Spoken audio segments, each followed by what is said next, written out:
Normally I start these reviews off with a bit of background information on what we're talking about, but not this time. Yes, BioShock 1 and 2 preceded BioShock Infinite, and I could go even deeper with that and talk about the developer's history before the BioShock series, but you know what? I just don't feel like it. I mean, BioShock Infinite has little to nothing to do with BioShock 1 and 2, and I mean, apart from the overall gameplay style, they really have nothing in common, so let's skip the introductions and move right on to the review. Maybe people will be happy about this, who knows.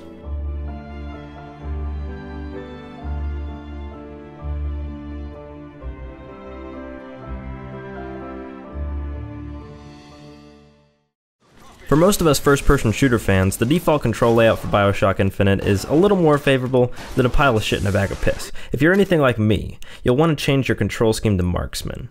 And while I'm talking about controls, keep in mind this is the one I'm referring to. The main reason for this is that using the iron sights on your gun is pretty important, and anyone who cares about preserving their analog sticks prefers using the left goddamn trigger.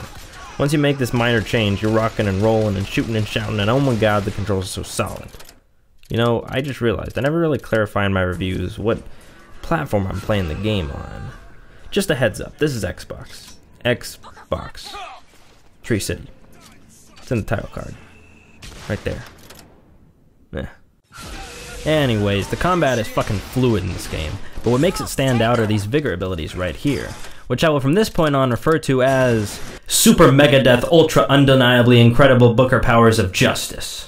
Results may vary. Just hold the right bumper, select your flavor of destruction, and use left bumper to deploy ownage. I love how you obtain these powers organically while you're exploring the game, rather than having them all dumped on you at once. You find them in the form of dangerous looking beverages that are probably laced to the nines with LSD.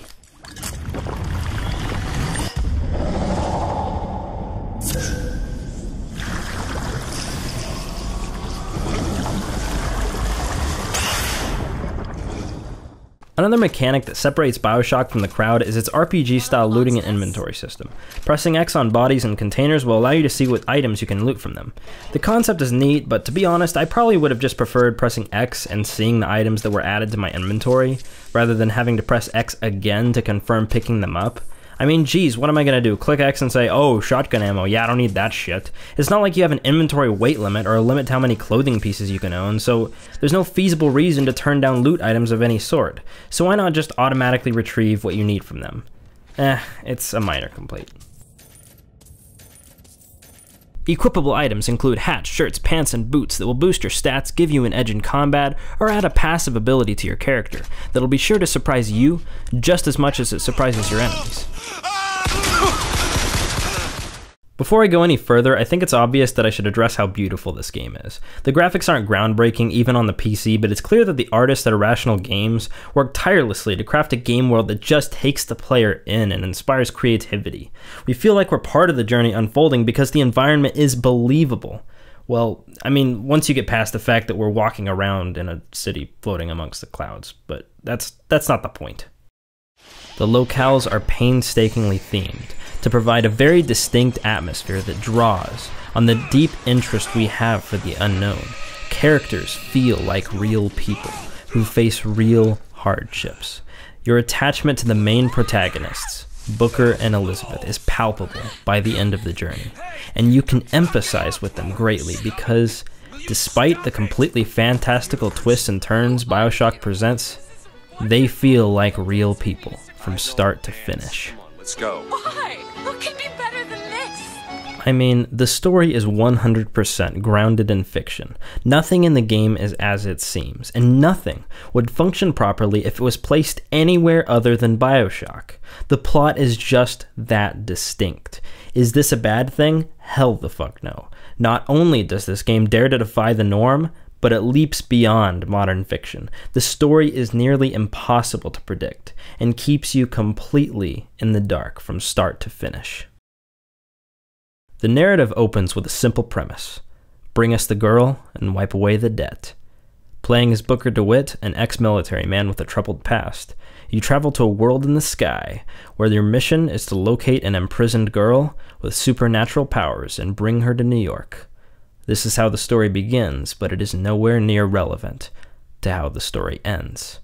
By the time the game is over, you will have forgotten that simple premise about 30 different times. Elements click into place when you uncover new information, resulting in a holy shit moment where your jaw just drops in amazement. My largest turnoff in video games and even movies is when I can predict what will happen next, and I am proud to say that not once, not fucking once, did that happen for BioShock Infinite. It was like a roller coaster with an invisible track. You never know when the next twist is coming. I never include spoilers in my reviews, but I will make one last comment about the plot, and for this point I need you to listen very carefully. In fact, come a little closer, come a little closer. The ending to BioShock Infinite is one of, if not the, best endings I've ever seen in fiction. Did you catch that? In fiction. That means movies, books, comics, games, the whole 9 yards. You better bring a second pair of socks to this ending, because the ones you're wearing are going to be knocked off 6 ways from Sunday.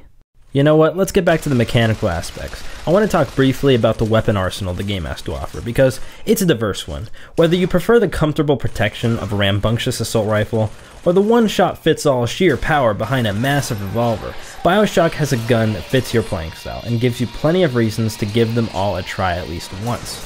Oh, by the way, weapons and abilities, they're upgradable. These thematic vending machines offer plenty of ways to make your character more of a killing machine than he already is. Of course, weapons aren't the only element BioShock likes to diversify. The enemies have plenty of shades too, from the loud and rowdy Vox soldiers to the terrifyingly eerie Boys of Silence. Whether you're a skilled gamer or a complete noob, you can assume this game is going to kick your ass at least once over the course of the campaign. Well, that's just about all I have to say about BioShock. The game was absolutely thrilling and truly a defining moment in the gaming industry as a whole. I'm ready to deliver a stellar final verdict that I think many will agree with. BioShock Infinite is nearly perfect in several important aspects. It's extremely hard to think of something negative about this game. I had a difficult time reaching a verdict that I was comfortable with, but I finally settled with a 10 out of 10. BioShock is about as perfect as a game can get, and what extremely minute negatives I can force out of it just don't matter enough to deduct even 1 point. BioShock Infinite is legendary. Well, that's my BioShock review. If you agreed, then that's great. If you don't agree, comment below. If you want a second opinion on this review, check out this review right here by UGR Gaming. They've got a pretty good site going on. And as always, I'm signing off. Cheers.